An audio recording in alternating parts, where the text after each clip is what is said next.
Hello, everyone. Good morning. My name is Nicole Nevarez. I'm one of the clinical research residents at UT Southwestern, and I'll be presenting on behalf of myself and Dr. Yope. And today I'll be presenting anatomic versus non-anatomic liver resection for hepatocellular carcinoma, standard of care or unfilled promises. We have no financial disclosures.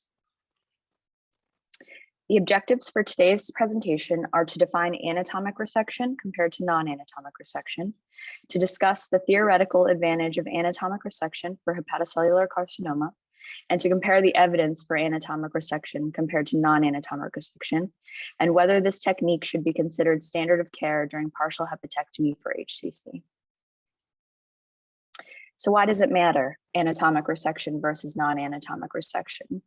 Well, these are the recurrence rates over the course of almost over 31 years. Starting in the 1980s and the early 1990s, the recurrence rate ranged anywhere from 36% to 100%.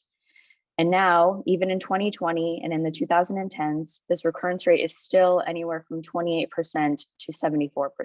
So the recurrence rates are high after curative resection for HCC, still now after 30 years.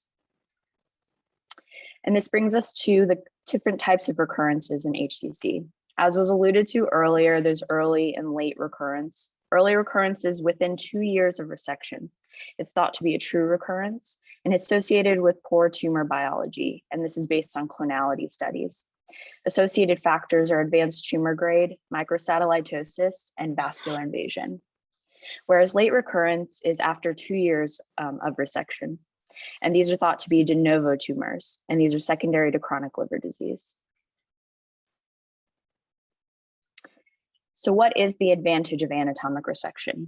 It's thought to eradicate intrahepatic metastases by removing tumor-bearing portal tributaries.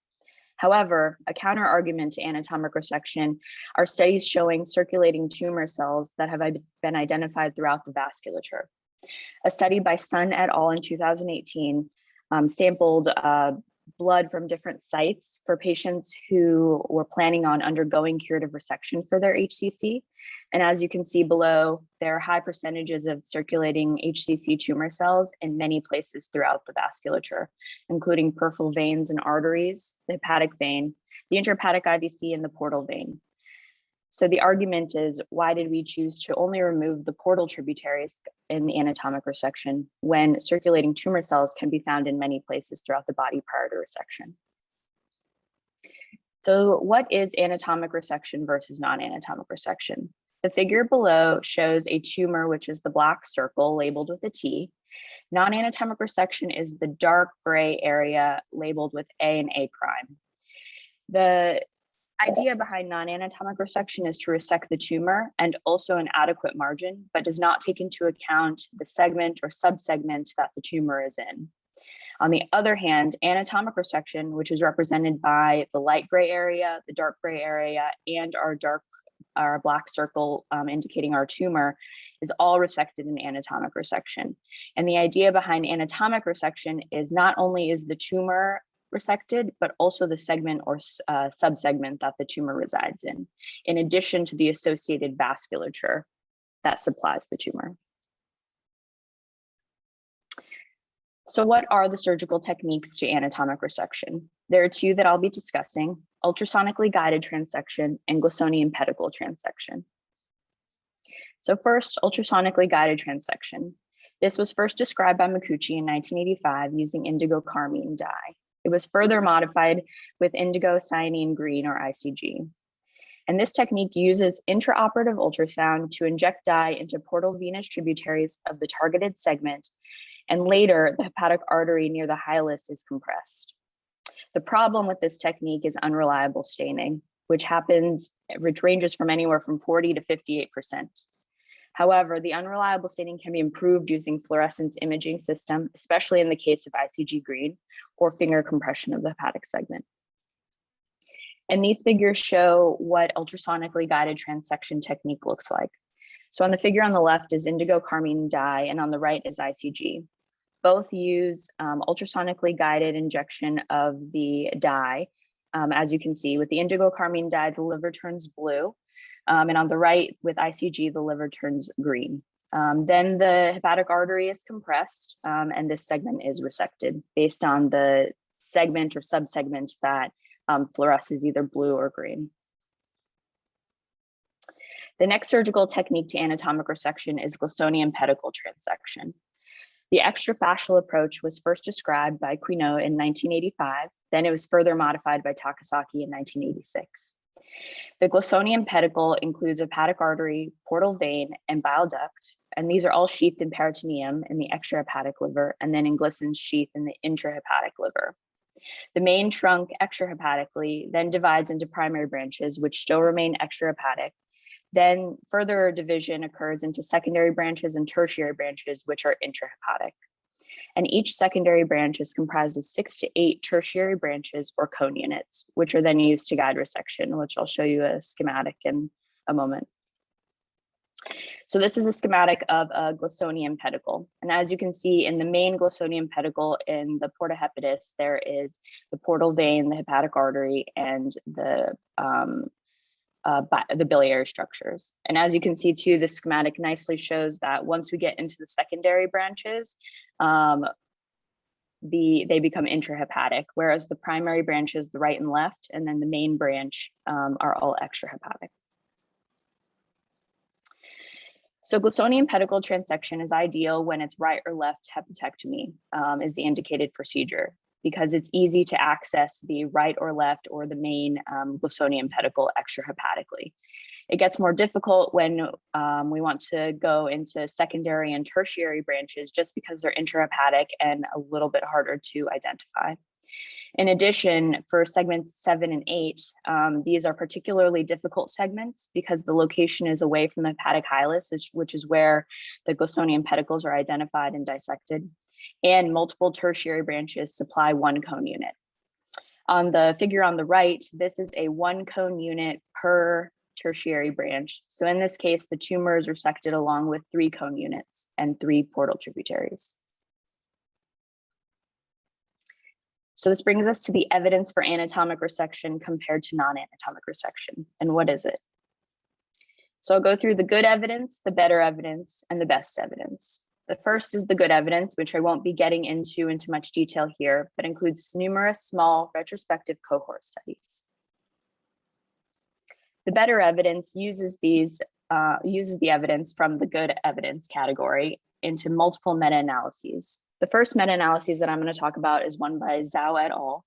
It includes 16 non-randomized studies. Anatomic resection had over 1,500 patients, whereas non-anatomic resection had over 1,300.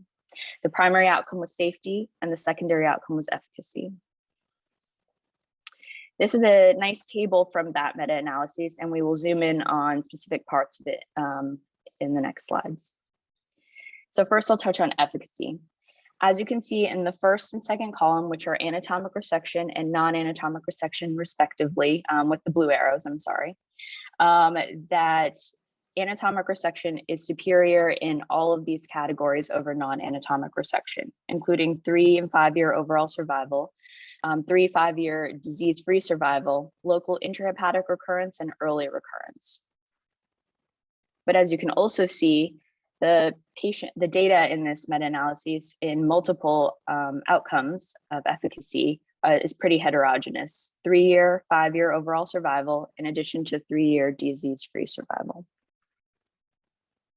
In terms of safety, however, in this study, anatomic resection and non-anatomic resection were comparable. Again, the first category with the blue arrow underneath it is anatomic resection, and the second is non-anatomic resection, followed by the odds ratio and the p-values. And as you can see, overall morbidity, mortality, hospital stay, and then individual postoperative complications were all the same between the two surgical techniques. However, the problem with this meta-analysis is with the patient populations undergoing each surgical technique. So again, first column with the blue arrows, anatomic versus non-anatomic is the second, but the baseline characteristics of these groups are different. The non-anatomic resection group had a higher rate of cirrhosis, a lower rate of Child-Pugh grade A, higher retention of ICG at 15 minutes, higher hepatitis virus infection, smaller tumor size, and smaller resection margins, which is to be expected with non-anatomic resection. And these were different between both of the groups. Another meta-analysis that I'm going to touch on is by Cuccetti et al., which included 18 observational studies. Again, anatomic resection had over 4,000, whereas non-anatomic resection had over 5,000 patients. And very similar to the first meta-analyses presented by Zhao et al., the pooled 5-year overall survival estimate, the non-anatomic resection had worse overall 5-year overall survival than anatomic resection. And this was also true for 5-year disease-free survival. In contrast, the mortality in this meta-analysis was shown to be worse in non-anatomic resection, and the morbidity was also shown to be worse. However, in the box on the right, it should be noted that non-anatomic resection had a higher prevalence of cirrhosis, worse hepatic dysfunction, higher rates of hepatitis C virus, and smaller tumor size, which are the same characteristics as our first meta-analysis.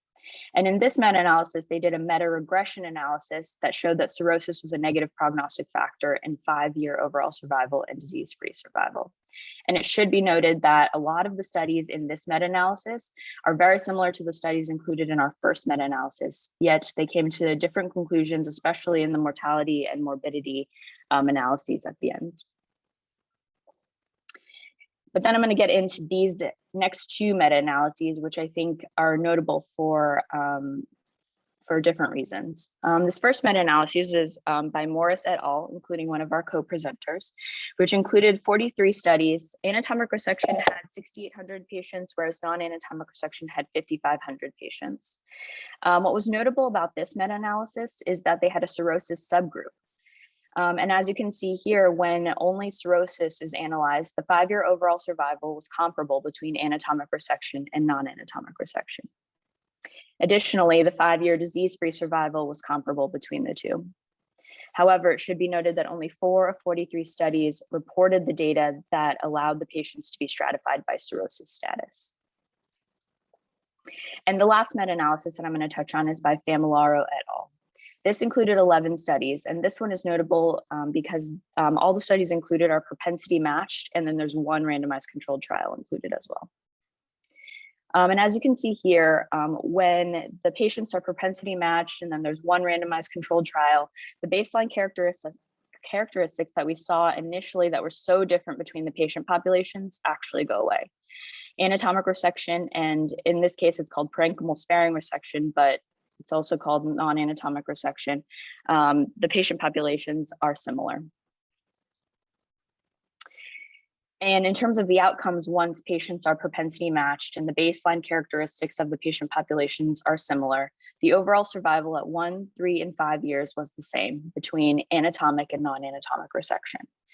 In terms of disease-free survival at 1 year and 3 years, anatomic resection was superior. However, that trend disappeared at 5 years. And unfortunately, there was no perioperative morbidity or mortality analysis in this meta-analysis.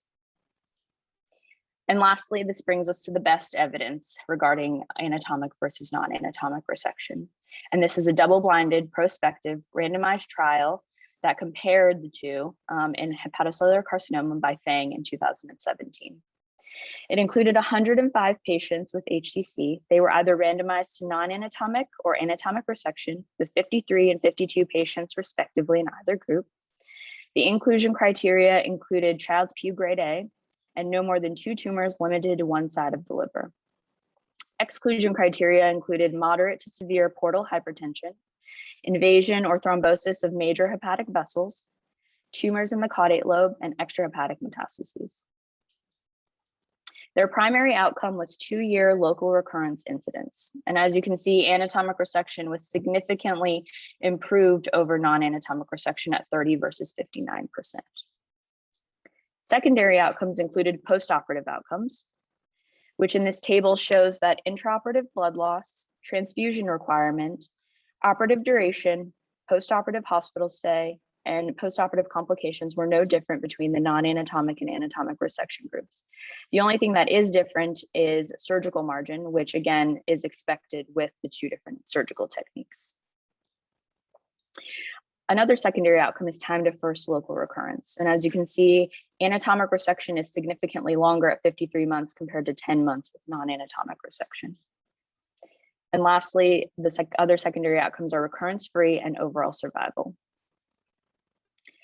So the first figure, A, is local recurrence-free survival, which was 228 weeks compared to 41 weeks, and was statistically significant between anatomic resection and non-anatomic resection, showing that anatomic resection was longer. Looking at figure B, we can see that the trend disappears. In overall recurrence, which includes local and distant recurrence, anatomic resection and non-anatomic resection no longer have different overall recurrence-free survivals. Anatomic resection is 88 weeks versus 41. And lastly, in figure C, in overall survival, we can see that anatomic resection and non-anatomic resection are not different as well. It should be noted, however, that this study may be underpowered, given that especially in overall survival, the overall survival in anatomic resection is 210 weeks compared to 150 weeks in non-anatomic survival resection, which is over a year, and maybe, while not statistically significant, may be clinically significant. So in summary, in many of these meta-analyses that I've presented to you, anatomic resection appears to be superior to non-anatomic resection in overall survival and disease-free survival. But there is high patient heterogeneity in these meta-analyses. When there is less heterogeneity, such as when I showed you the propensity matched meta-analyses or the subgroup analysis, including cirrhosis, overall survival and disease-free survival between anatomic resection and non-anatomic resection become comparable. Currently, there's only one randomized controlled trial with very strict inclusion and exclusion criteria, which may not apply to all patients with HCC. Anatomic resection was shown to be superior in improving local recurrence. However, anatomic resection fails to improve overall distant and local recurrence-free survival and overall survival. A large randomized controlled trial is needed with relevant endpoints and stratification of patients. So in conclusion, when considering all comers for HCC, it is unclear whether anatomic resection is truly superior to non-anatomic resection and should be considered the standard of care. However, anatomic resection and non-anatomic resection do have similar safety profiles with comparable perioperative morbidity and mortality. Thank you. And I'd like to thank Dr. Sung and Hepatoma Research for inviting us to present today.